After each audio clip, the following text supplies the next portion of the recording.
Hi guys, welcome to another video. Today we're going to be having a look at the Pop Race Audi R8 LMS Ultra. Now this is a casting most people will have probably missed when it was first released, as it comes from Pop Race. Pop Race are a brand and they have got some of their own castings, but they do work alongside Mini GT, Inno 64 and brands such as them. The reason why we're going to have a look at this car is because they are recently announcing that they're going to be doing a few more of this casting. So for those of you that missed it the first time round, this is probably a good chance to have a look at it and see whether you want to get the new cars that are coming. The new car that is coming that's already been announced is the 2011 Bathurst. Sorry, 2011, 2012 Bathurst winning Audi R8. So let's have a quick look at this car. So the Audi R8 LMS launched in 2009 following the 2008 prototype. The LMS designation comes from Le Mans series. However, the car was never eligible to race at Le Mans as it featured for Audi's own one make series and the new GT3 regulations. The Audi R8 is probably the first of the fully blown GT3 cars. A lot of the other manufacturers at the time racing in GT3 were using their one make series cars, so the Porsche Carrera Cups, your Ferrari Challenge and your Lamborghini Super Trofeo cars generally raced in that championship. The Audi R8, the Bentley, the McLaren MP4 and Mercedes SLS were probably the first of the fully blown GT3 cars. There's not many models at all of any of these early GT3 cars. You can get the McLaren MP4, the Bentley Continental GT3 and Kyosho have also done this Audi R8. However, they are very limited. The two cars in front of us today are from the Macau GT Cup from 2013.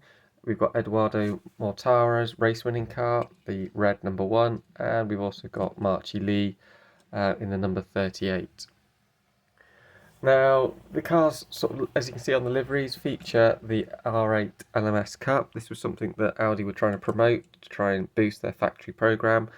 This series raced mainly in Asia, being the biggest market for supercars, things like that, due to obviously the financial side of things. It did promote a lot of very successful racing drivers. Marchi Lee has come up through those ranks. We have seen other people go further, have competed in that championship. Pop Race have done a really good job on this casting. They are a lot better than the old Kyosho casting. So obviously these came out in the last 2 years. The Kyosho's been around now for a good 6 or 7 years. So it is showing its age. If we have a look at a bit more detail of these cars.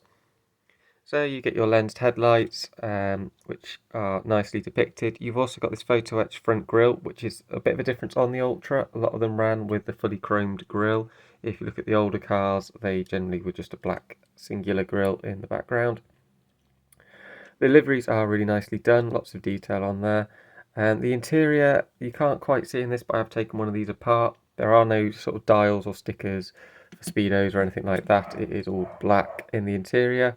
And the roll cage, as you can see on this car, is white. On Mortara's, it is white as well. So they're both white roll cage on a black interior.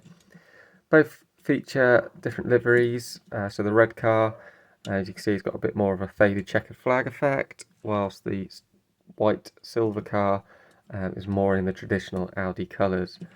One thing I did notice, this car is obviously running Michelin tyres and has Michelin branded logos. This car was running Yokohama tyres and therefore has no branding on its tyres at all, which is a bit of a difference. Possible reason is for Pop Race and anybody who produces GT3 cars, Michelin, Pirelli, those sort of brands feature a lot, whilst Yokohama you don't see on many GT3 machinery, so I think that's why we don't see the logos on that particular tyre, because it's probably just not a mainstay of the production of these sort of castings. The cars are really nicely done, as I said, and you've got lens tail lights. The exhausts have a nice level of detail and depth, and the engine is visible through the back window. If you can find these castings, they're around £15 to £20 now. They can be a little bit higher, especially if you're trying to get them out of Asia into the rest of the world. They are quite difficult to find, which is why I'd probably recommend, if you do want to collect them, to try and find them now and to jump on the new release that is coming in the next few months as soon as you can, because you will struggle to find it later on. Hope you enjoyed this video. Hope it helps you decide whether to get this casting or not. Leave a comment, let us know what you think. Have you got this model? Are you looking forward to the new Bathurst car? What other R8s do you hope Pop Race will produce? Catch you for the next one.